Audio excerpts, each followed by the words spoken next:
What's up, everybody? It's your favorite two-pack's favorite nerd, and today we are looking at the SH Figuarts 2-pack release of Marvel Spider-Man's Homecoming, which comes with Spider-Man in the kind of homemade suit, and Iron Man kind of as how he was seen in that film as well. Since they come together, we're going to do this as one review, but we're going to split up characters and do them one by one. So let's start with Spider-Man. Absolutely no shortage of hands, 2 relaxed hands, 2 hang loose hands, 2 web shooting hands, 2 wall crawling hands, 2 web swinging hands, 3 web, like a short little shot, medium size, and then a long one. They are just plastic, so there's no real bend to them. But you know, you can have him holding onto this, and I'm not sure if this will support weight or not, but it's you know, they're fine. We've seen this before, that like this same type of approach. I don't think it's quite as nice as what Revoltech did with theirs, but I think it will get the job done for a shelf display. He comes with a swap out hoodie piece.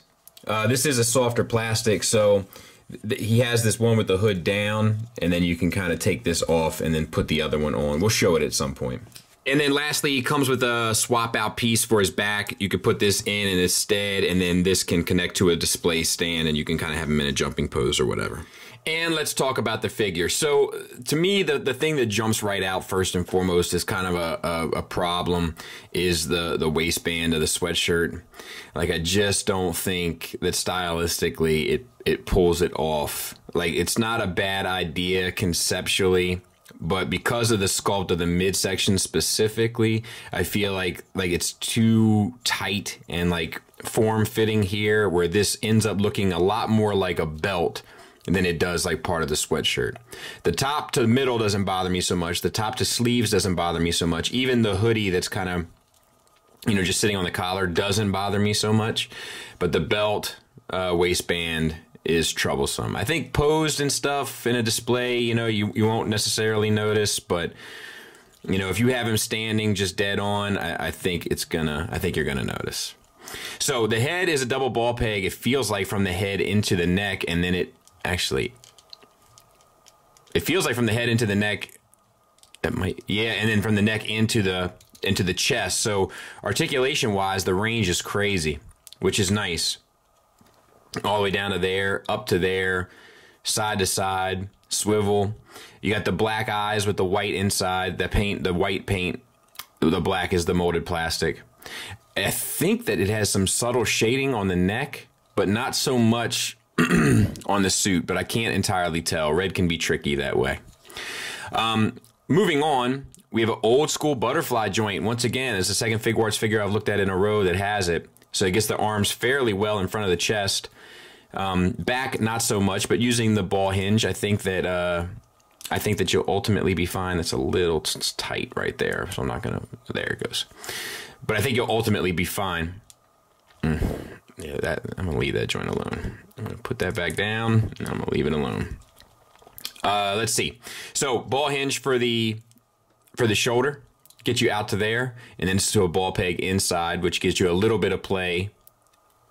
It works really well.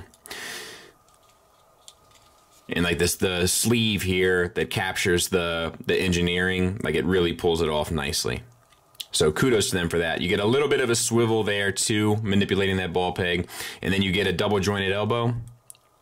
A little bit tight at the upper joint, but it's fine. And then you have the wrists that are standard ball hinge wrists, so you can get up, down, or you can spin it and get in, out, and then it swivels at both sides. And then we have the wrist detailings. That's all sculpted. It's sitting on. So if you took this, that shouldn't have come out that way. But so that's how that works. This goes on over top, and then this goes inside of that. And that's how that all works. But I will say, as you can see, trying to switch out the hands might give you a little bit of a problem if that whole joint comes out every time. Double ball peg from the chest into the abdomen, but you don't get a whole lot of side-to-side play because of the cut of the sweatshirt. And for a character like Spider-Man, that can be a bit of a bummer. Fortunately, you get it in the lower ball peg from the abdomen into the pelvis, so you get around it. But I feel like you could have got more had this sculpt been a bit different. Forward is crazy because that is because of the angle. That's interesting. So you see the way that that ball peg is angled inside? I mean, that gets you the full bend there. Now, that's nice from the front, and I don't hate that at all, but obviously it's going to create a little bit of problem in the back, but I think that you can probably swing it.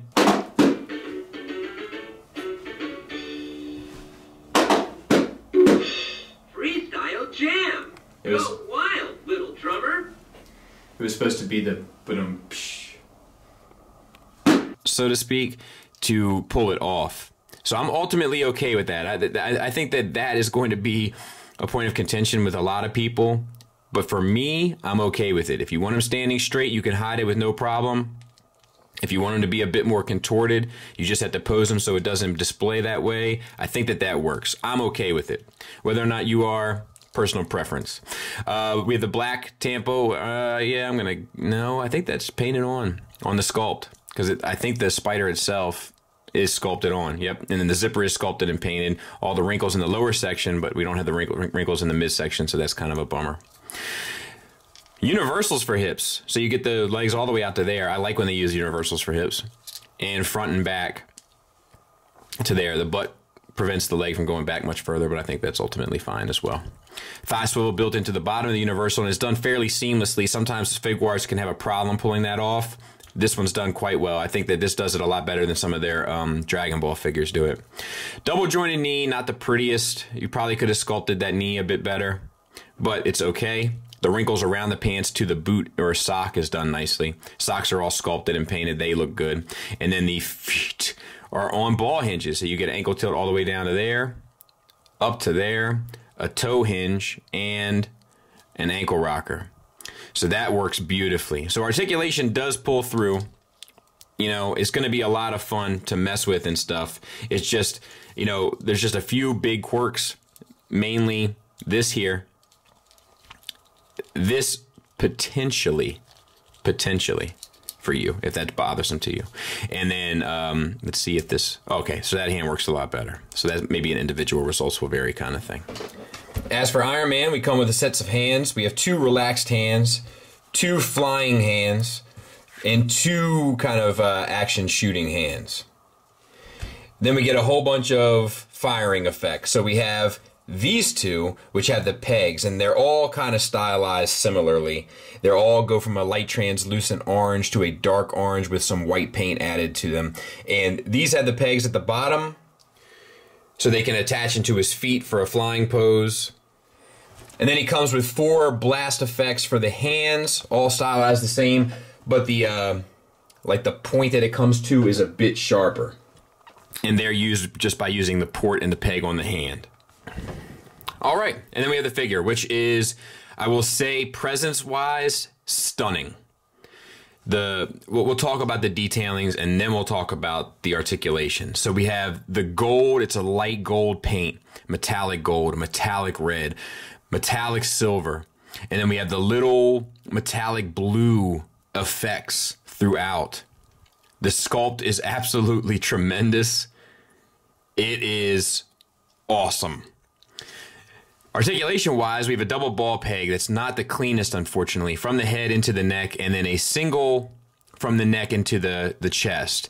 It's just, if you see there's a little bit of a gap throughout. Now, that gets you the extra articulation so that you can kind of get flying poses and such.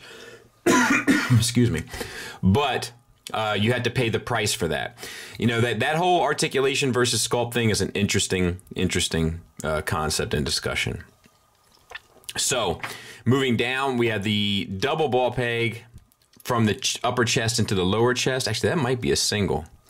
And then we have another, it feels like a hinge ball peg from the lower into the abdomen. Now, you do get severe gapping back here, but the range of motion is pretty solid. Now, unfortunately, because of this piece, you don't get forward that much out of this joint here. Backward, you get them both to work. So that would be a great flying pose, you know? For the shoulders, you have a disc hinge going to a ball peg inside of the chest. You get a lot of movement out of that ball peg. You have this little sleeve that covers down the best it can, I guess, on the joint. But you're getting most of your butterfly and stuff. There is some wiggle room in there, but you're getting most of it just from the ball peg. The shoulder pads are just on little tension hinges here, so that's fine, and you can cover down as need be. And then the bicep is on a swivel. You get the arm all the way up, all the way around, no problems. Bicep swivel, double jointed elbow, covers down fairly well. There is some gappage throughout, but both of these figures in this set are really trying to drive home articulation. So you just have to keep that in mind. Wrist, what you would expect with a ball hinge, so you can get, actually I think so anyway. No, it's just a ball peg. I was going to say that I said that, and then as I looked at it, I was like, that ain't right. So it's just a ball peg. And then we have the flaps here and the 2 fist hands. All right, moving down. Ball joints, T-jointed ball joints for hips.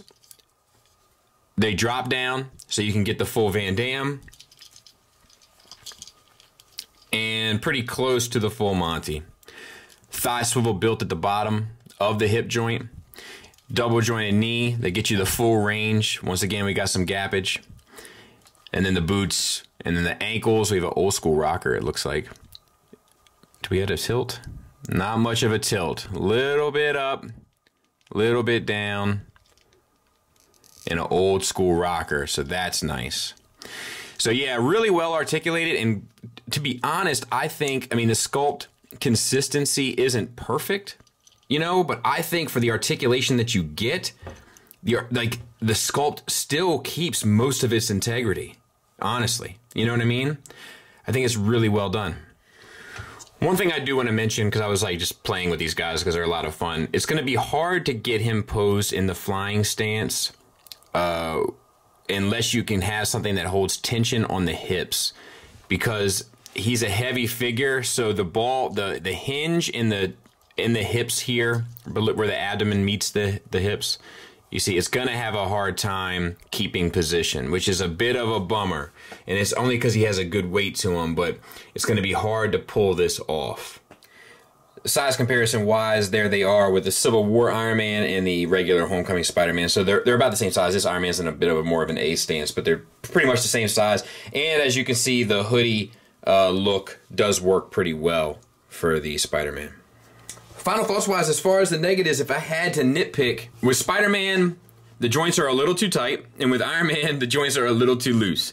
With Spider-Man, the belt thing is kind of silly. It doesn't quite work, the lower part of the waistband of the sweatshirt. With Iron Man, the only real complaint I have is this abdomen joint kind of prevents full articulation. It's not the joint, it's just the sculpting of this piece here. But this is a really fun set. I don't have any interest in it because I just don't have any need for a Spider-Man wearing this particular outfit, and you know, my Iron Man is red and gold. So like I don't have any need for this set, but I'll tell you, I had a lot of fun reviewing this set, messing with this set, manipulating this set. It's definitely a different approach for Figuarts. It's definitely an articulation over sculpt, but I think they found a pretty decent balance, and I'd like to see them continue with it further. I'd like to see what this could lead to for them. I think they're smart enough and efficient enough to make really articulated toys with forgivable sculpt flaws, which is what I think we see here, and it's refreshing to see. It's something different. So I want to thank Jose for letting me take a look at these. He's part of a group called Breaking the Mold. They got a show on,